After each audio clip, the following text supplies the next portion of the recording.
So developers are claiming Ratchet and Clank Rift Apart is the most gorgeous looking game ever made of all time. Now that is an incredibly bold statement. We're going to talk a little bit about the validity of that statement, but there's also some other factoids I want to cover about this game, as it is looking pretty promising and coming out in a couple of months here. Let's get it.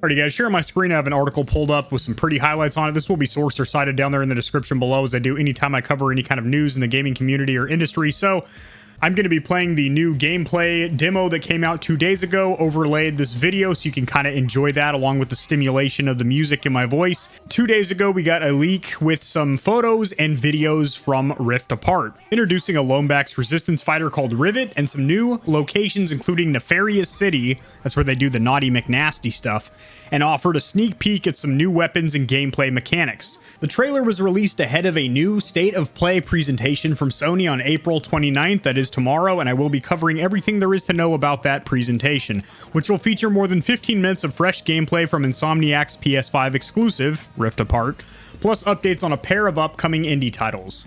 "This is the best looking game ever made, period," wrote Murray, who recently rejoined the Insomniac team from Xbox's Project Dark Studio. "I guarantee you the devs for Frogger were like, this is the most corniest, scorching graphics you will ever see. And then I guarantee you Final Fantasy VII came out on the PlayStation 1, or just PlayStation it was called. The devs were probably like, there will never be a more gorgeous game than what you see in front of your eyes. They're not worthy of the images that are going to be refreshing in front of your tear ducts." Of course, a developer would say that, but if you read just a little bit further, we also get a couple more statements from people that were not on the development team, pretty much also substantiating that this is the sexiest game you are ever going to sex your eyes with. It won't be forever, of course, but on June 11th, I 100% stand behind that statement, and I say that having literally no hand in making it, just observing with awe since I returned to Insomniac games. And then Stevenson wrote, "I played this game at home on my 77-inch OLED, total flex. It's the best looking game I have ever seen. The team knocked this showcase out of the park and created a PS5 masterpiece." So a lot of positive accolades, a lot of hype around this game. While it is an insanely bold statement to say it is the most beautiful game ever made. That's a bold statement there, Cotton. We'll see how it works out for him. Even though that is a very, very bold statement, especially because this is a CGI Pixar-style graphical game. This isn't ultra realistic milsim graphics. So it's very, very hard to objectively look at a game that is either cell shaded or comic book graphics or something like that, or some type of, like I said, Pixar animation style game, and then be like, this is the most beautiful game ever, because they could always swing it as, well, it might not look graphically as good as this game that came out 6 months ago, but it's the art style that we're going for. Like, it's very subjective game graphics, to be 110% honest, especially when the people that are making these claims are the developers and friends of the development team.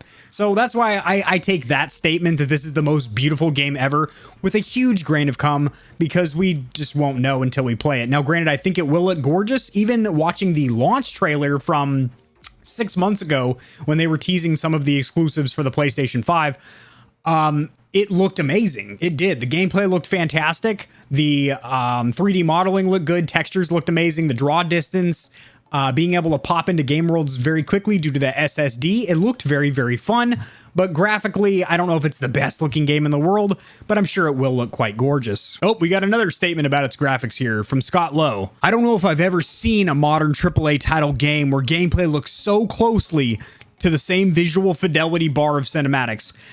Again, that statement there makes me scratch my ass and my head, because so that is a pretty bold statement, because even on the last generation, the 8th generation of consoles, the Xbox One, the PlayStation 4, not so much the Switch. When we're talking about sheer graphical fidelity, the Switch isn't even in the conversation, but as far as just sheer wonderful cinematic graphics, the PS4 Pro and Xbox One X did have several titles where the actual action was almost indistinguishable from the cutscenes or the cinematics.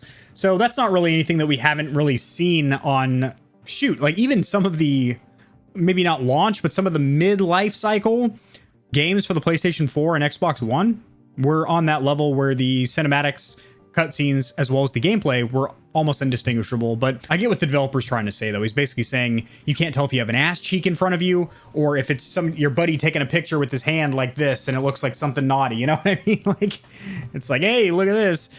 And you don't know what you're looking at. And now we get down to the nitty gritty squeeze a titty, boys. Rift Apart is scheduled to release on June 11th, so that is coming up pretty soon here. We are on the ass end of April, and this is coming out early to mid-June, so very soon here. The standard version of the game will cost $70 US. Oof, you hate to see it. And the digital deluxe version is priced at $80 US, so $10 more. And with that, you get 5 additional armor sets, which were revealed Monday. 20 raritanium to put towards upgrading your weapons, a sticker pack to use in the franchise's first ever photo mode, a digital art book, and a digital soundtrack. So none of that to me warrants spending an extra $10 on the game. So I'm probably going to be picking up the standard missionary position, just bland vanilla version of the game. That will satisfy me just fine. It always does. Even though I think these statements are a little bit much, they might be getting a little bit too hot to trot, a little bit too high and mighty with their britches and whatnot. Even if these graphical claims aren't valid or they're a little bit embellished, you know, these hot dogs have a little bit of relish on them. They've really embellished their statements, which I kind of think is the case.